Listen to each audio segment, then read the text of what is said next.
할렐루야. 오늘도 주님의 크고 놀라우신 은혜와 평강이 여러분에게 함께 하시기를 간절히 축복합니다. 4월 29일 화요일, 오늘 우리에게 주시는 하나님의 말씀은 요한복음 12장 12절로 26절입니다. 다음 날에는 명절을 지키러 온 많은 무리가 예수께서 예루살렘에 들어오신다는 말을 듣고 종려나무 가지를 꺾어 들고 그분을 맞으러 나가서 호산나 주님의 이름으로 오시는 이에게 복이 있기를, 이스라엘의 왕에게 복이 있기를 하고 외쳤다. 예수께서 어린 나귀를 보시고 그 위에 올라타셨다. 그것은 이렇게 기록한 성경 말씀과 같았다. 시온에 따라 두려워하지 말아라. 보아라, 내 임금이 어린 나귀를 타고 오신다. 제자들은 처음에는 이 말씀을 깨닫지 못하였으나 예수께서 영광을 받으신 뒤에야 이것이 예수를 두고 기록한 것이며 또 사람들도 그에게 그렇게 대하였다는 것을 회상하였다. 또 예수께서 무덤에서 나사로를 불러내어 죽은 사람들 가운데서 살리실 때에 함께 있던 사람들이 그 일어난 일을 증언하였다. 이렇게 무리가 예수를 맞으러 나온 것은 예수가 이런 표징을 행하셨다는 말을 들었기 때문이다. 그래서 바리새파 사람들이 서로 말하였다. 이제 다 틀렸소. 보시오, 온 세상이 그를 따라갔소. 명절에 예배하러 올라온 사람들 가운데 그리스 사람이 몇 있었는데 그들은 갈릴리 벳세다 출신 빌립에게로 가서 청하였다. 선생님, 우리가 예수를 뵙고 싶습니다. 빌립은 안드레에게로 가서 말하고 안드레와 빌립은 예수께 그 말을 전하였다. 예수께서 그들에게 대답하셨다. 인자가 영광을 받을 때가 왔다. 내가 진정으로 너희에게 말한다. 밀알 하나가 땅에 떨어져서 죽지 않으면 한 알 그대로 있고 죽으면 열매를 많이 맺는다. 자기의 목숨을 사랑하는 사람은 잃을 것이요, 이 세상에서 자기의 목숨을 미워하는 사람은 영생에 이르도록 그 목숨을 보존할 것이다. 나를 섬기려고 하는 사람은 누구든지 나를 따라오너라. 내가 있는 곳에는 나를 섬기는 사람도 나와 함께 있을 것이다. 누구든지 나를 섬기면 내 아버지께서 그를 높여주실 것이다. 아멘.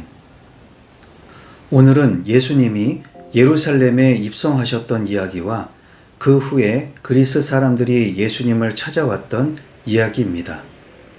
예수님이 예루살렘에 들어가신다는 소식에 많은 사람들이 종려나무 가지를 꺾어서 예수님을 맞이하게 됩니다.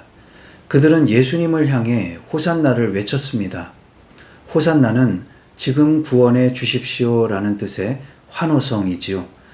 예수님은 예언에 있는 대로 어린 나귀를 타고 예루살렘에 입성하셨습니다. 사람들은 예수님께서 무덤에서 나사로를 불러내어 살리신 일을 증언했고, 이런 말이 전파되면서 더 많은 사람들이 예수님을 맞으러 나갔던 것입니다. 얼마나 많은 대중적인 지지가 있었던지 바리새파 사람들은 이 일을 보면서 이제 다 틀렸소. 보시오, 온 세상이 그를 따라갔소 하였습니다. 이렇게 되면 예수님을 죽이려고 모함하던 일이 어렵게 되었다는 뜻이겠죠. 그러나 예수님은 십자가를 지고 죽으셨습니다. 이것은 바리새인들이 그렇게 하고 싶다고 해서 되는 것도 아니고 그렇게 하고 싶지 않다고 해서 안 되는 것도 아닙니다. 한편 명절에 예배하러 올라온 사람 중에 그리스 사람 몇몇이 예수님을 뵙고자 청하였습니다.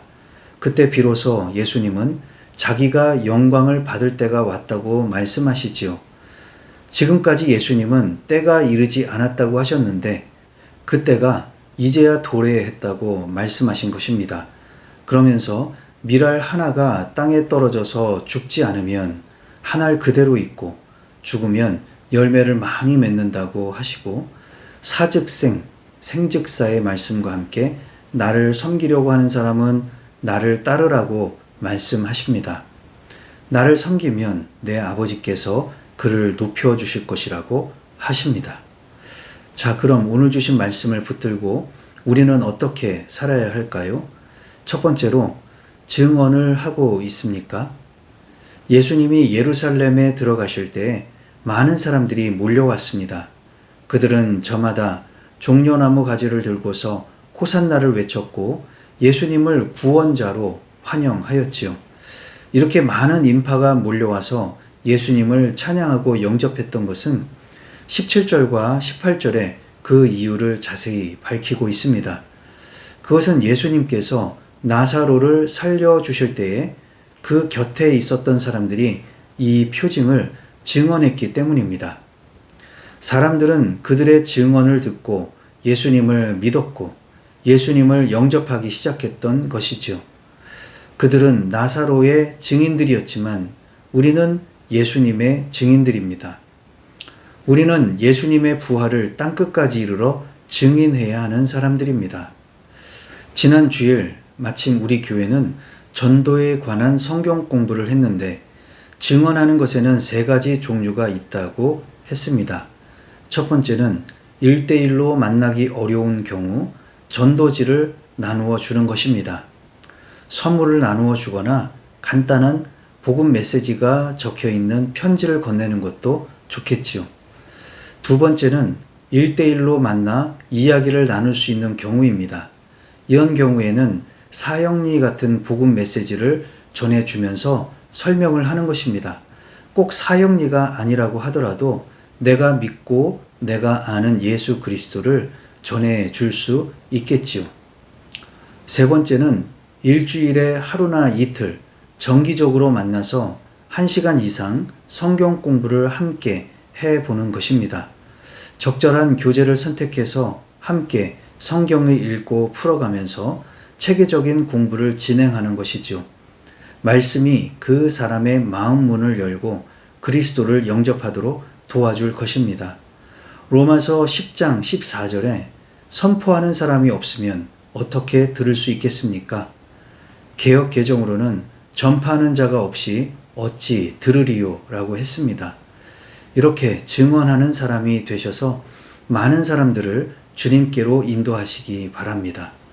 두 번째로, 우리도 열매 맺는 미랄이 되고 있습니까? 예수님은 그리스 사람들이 찾아왔을 때 드디어 영광을 받을 때가 왔다고 하시면서 미랄에 대한 말씀을 하셨습니다. 이 세상의 모든 씨앗은 땅에 떨어져서 심어져야 발화가 되고 나중에 수많은 열매를 맺게 됩니다. 예수님은 이 비유를 통해 자신의 죽음이 어떤 것인지를 암시해 주셨습니다. 예수님이 죽어 땅에 묻히심으로 말미암아 수많은 생명이 구원을 얻는 것이죠. 예수님은 이 원리를 모든 믿는 사람들에게 요구하셨습니다. 우리는 그냥 소멸하는 사람들이 아니라 내가 죽고 희생해서 더 많은 열매를 맺어야 하는 사람들입니다. 살아 움직이는 사회보장제도라는 별명을 가진 김장하 선생님이 이런 말을 했다고 합니다.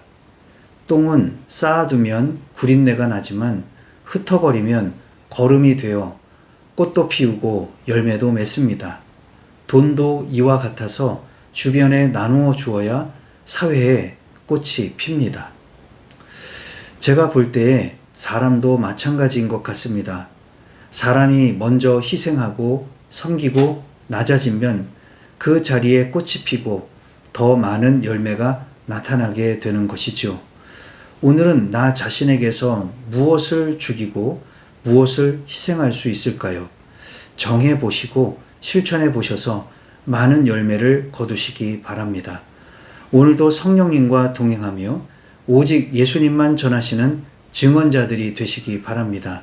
또한 나는 죽고 예수로 사셔서 많은 결실을 맺으시기를 주님의 이름으로 축복합니다.